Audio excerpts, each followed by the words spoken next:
but I had to face something even harder than ending a relationship, which was fixing my relationships with my family, fixing my friendships, and it was just so hard. I felt like I was so alone, and like to come home and like know that my family does not have trust in me anymore, and to know that like I don't have anybody to call and talk to about my personal problems and try to fix my friendships and everything. Like I felt like I couldn't even do that, and I would pray and just cry almost every night about it.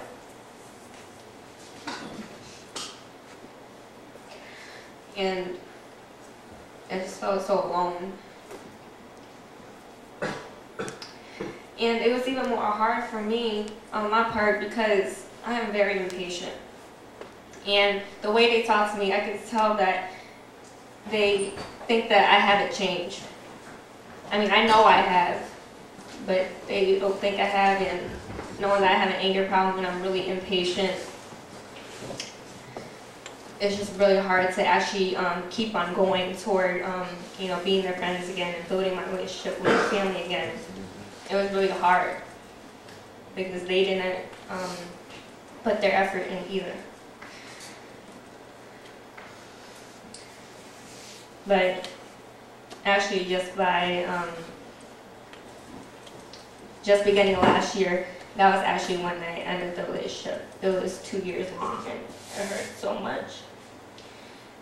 And just by the end of 2008, that was finally when I felt like I was close again with my friends, and it took a lot of hard time and a lot of prayer and a lot of Bible reading,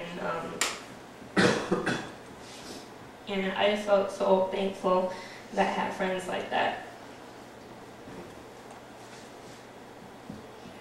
And it's funny how Betty had talked about making wise decisions last night, because the decision I made was just a wrong decision. I did not know that I would have to encounter something like that. It is true that everything we do will affect something else. And are you the person who is happy with your life and happy that you are in this path with God? Or are you the one that looks at other people and says, man, God is a party pooper. I don't even want to go to this church anymore because I can't go to this party. I can't do this. I can't do that with my friends. It's really hard to not fall into peer pressure, whether it's your closest friends or just the media or, something that somebody tells you.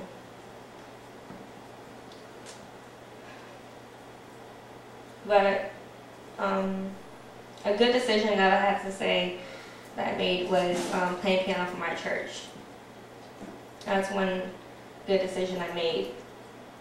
And like ever since I started playing, I was just so happy. I just started loving to play piano, and kids started coming up to me asking me if I could teach them. So like once or twice a month, I would sit down with them and teach them how to play a praise song, and maybe if I'm not here, if I go to college, they can take over my spot. And it's just so, like, I'm so happy to see that, to see them grow that way.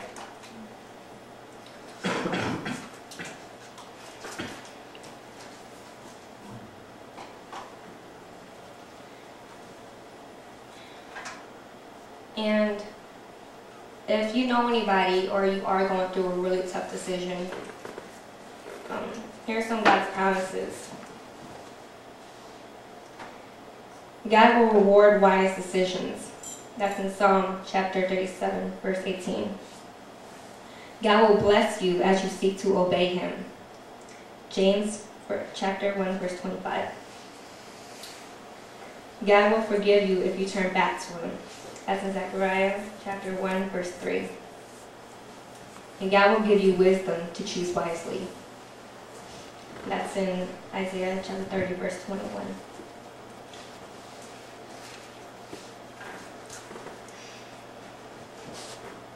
And I want you to meditate on the questions again.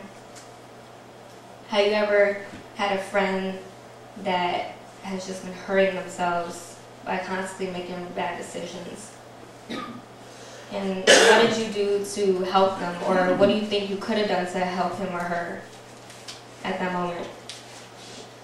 And another question is, what do you do when you have a tough decision to make?